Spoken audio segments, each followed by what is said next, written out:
Bab 607. Begitu dia tiba di rumah, Tracy merasa agak tidak tenang. Meskipun Daniel telah meyakinkannya lagi dan lagi, tapi dia tetap tidak berani menghadapi Tuan Besar. Saat pertama kali bertemu dengan Tuan Besar, dia sangat bangga dan percaya diri. Karena saat itu dia tidak terikat dengan Daniel dan bahkan ingin menyingkirkannya. Tapi, sekarang berbeda, dia ingin menikah dengan Daniel, dan berharap Tuan Besar bisa menerimanya. Karena hatinya sudah ada ekspektasi, maka kelemahan pun muncul. Naiklah ke atas dan istirahat. Daniel hendak mengantar Tracy naik ke atas. Tiba-tiba terdengar suara mobil di luar. Pengawal buru-buru datang untuk melaporkan. Tuan Daniel, Tuan Besar sudah datang. Tuan Besar keluar dari rumah sakit, dan tidak kembali ke rumahnya. Sebaliknya, dia langsung pergi ke rumah Daniel.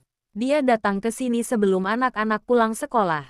Sangat terlihat jelas dia ingin berbicara baik-baik dengan Daniel dan Tracy. Tracy tiba-tiba menjadi gugup dan bahkan panik. Entah harus berbuat apa. Jangan khawatir.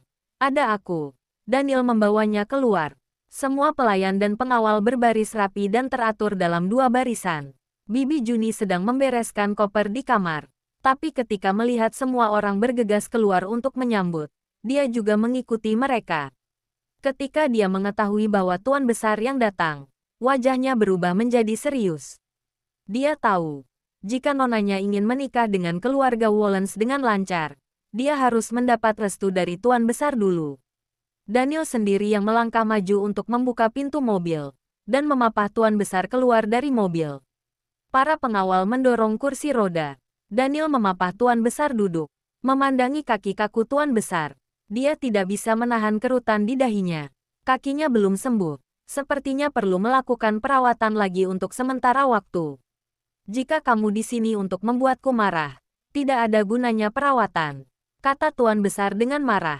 Daniel mengangkat bahu, lalu mendorong kursi roda Tuan Besar masuk ke dalam rumah. Tanpa mengucapkan sepatah kata pun, Tuan Besar menatap Tracy dengan tatapan sedingin es. Halo kakek, Tracy menyapa dengan pelan. Jangan sembarangan memanggil. Tuan Besar memalingkan wajahnya dengan dingin. Aku belum menerimamu. Tracy menundukkan kepalanya dan tidak berani berbicara. Melihat adegan ini, Bibi Juni sangat cemas. Dia hendak maju dan berargumen, tapi ditahan oleh Tracy. Daniel melirik Tracy dan mendorong kursi roda Tuan Besar masuk ke dalam kamar. Kapan anak-anak pulang? Tuan Besar melihat jam tangannya. Jam 5. Daniel tahu apa yang dia maksud. Pergi ke ruang kerja. Ya, Tuan Besar mengangguk dengan dingin dan arogan. Minta dia juga masuk. Oke. Daniel mengedipkan mata pada Tracy. Tracy hanya bisa menebalkan muka dan mengikutinya. Sedangkan Bibi Juni juga ingin mengikuti. Tracy buru-buru menghentikannya. Bibi Juni sudah lelah. Kembalilah ke kamar dan istirahat. Nona, Tuan Besar begitu galak. Dia tidak akan menindasmukan. Bibi Juni sangat khawatir. Tidak akan. Ada Daniel di sini. Tracy tersenyum. Selain itu Tuan Besar sangat menyukai ketiga anakku. Kenapa dia menindas ibu mereka? Benar juga, Bibi Juni mengangguk. Sudah lama tidak bertemu dengan anak-anak. Nanti setelah mereka pulang, mereka pasti akan mengganggu Bibi. Jadi Bibi istirahat saja dulu agar ada tenaga. Tracy membujuknya. Oke. Kalau begitu aku akan membereskan koper. Lalu tidur. Bibi Juni mengangguk sambil tersenyum. Nona harus percaya diri. Nona punya 3 anak. Jangan takut. Mengerti. Setelah Tracy menenangkan Bibi Juni, dia datang ke ruang kerja di lantai pertama. Daniel dan Sanjaya memapah Tuan Besar duduk di sofa. Bibi Riana menyeduh teh premium dan menyiapkan kue dan minuman, lalu melangkah mundur.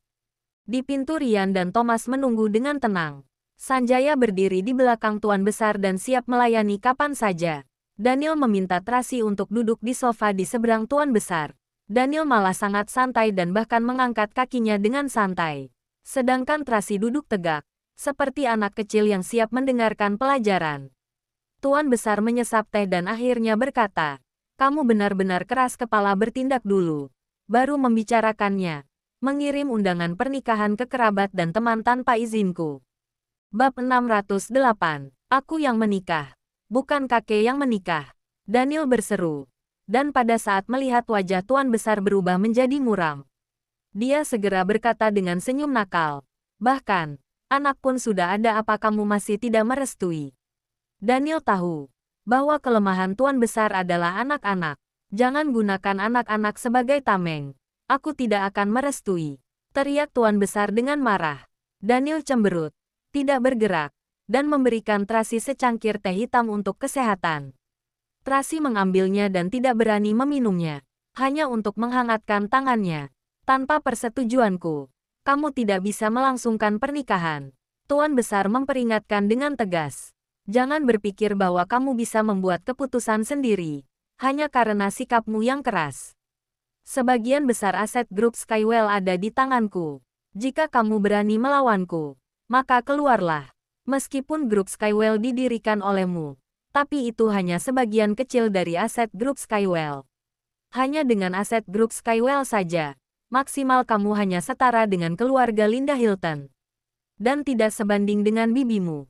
Keluarga Moore juga bisa menghabisimu hanya dalam hitungan menit." Perkataan ini sepertinya bukan ditujukan untuk Daniel, tapi sebenarnya ditujukan pada Tracy. Bagaimana mungkin Daniel tidak mengetahui logika yang begitu jelas? Dia sama sekali tidak takut. Ia percaya pada kemampuannya sendiri. Juga percaya pada Tuan Besar. Kakeknya ini tidak akan benar-benar putus hubungan dengannya karena masalah ini. Tapi Tracy tidak berani berulah.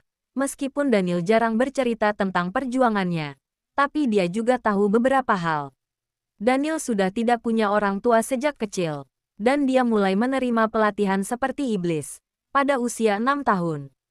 Tidak ada masa kanak-kanak, tidak ada masa remaja, tidak ada waktu luang dan hiburan, tidak punya kebahagiaan. Dia adalah seorang jenius dan mesin yang cerdas. Ketika masih kecil, satu-satunya hal dalam hidupnya adalah belajar. Ketika berumur belasan dan tumbuh dewasa, jangankan jatuh cinta, berteman pun sangat dikontrol dengan sangat keras. Hidupnya hanya demi satu kata ini, kesuksesan. Setelah bekerja keras selama 28 tahun, dia baru memiliki semua yang dia miliki sekarang dan tidak mungkin dihancurkan begitu saja olehnya. "Kakek, jangan marah," Tracy buru-buru berkata. "Jika Anda tidak setuju, kami bisa tidak menikah dulu." "Diam." Daniel menyela perkataannya. Dia melakukan segalanya untuknya. Bagaimana bisa Tracy mundur? Orang yang bisa mengikuti tren, dialah yang menang. Tuan Besar berkata dengan dingin. "Kamu melihat Daniel hanya karena kekayaannya. Jika dia berani melawan keinginanku, dia akan kehilangan kekayaannya. Dan nanti kamu tidak akan memiliki apa-apa. Selama kamu pergi dengan baik-baik, aku akan memberimu sejumlah uang untuk biaya hidup seumur hidupmu. Kamu seharusnya tahu jalan mana yang harus dipilih." "Kakek, menurutku Anda telah salah paham."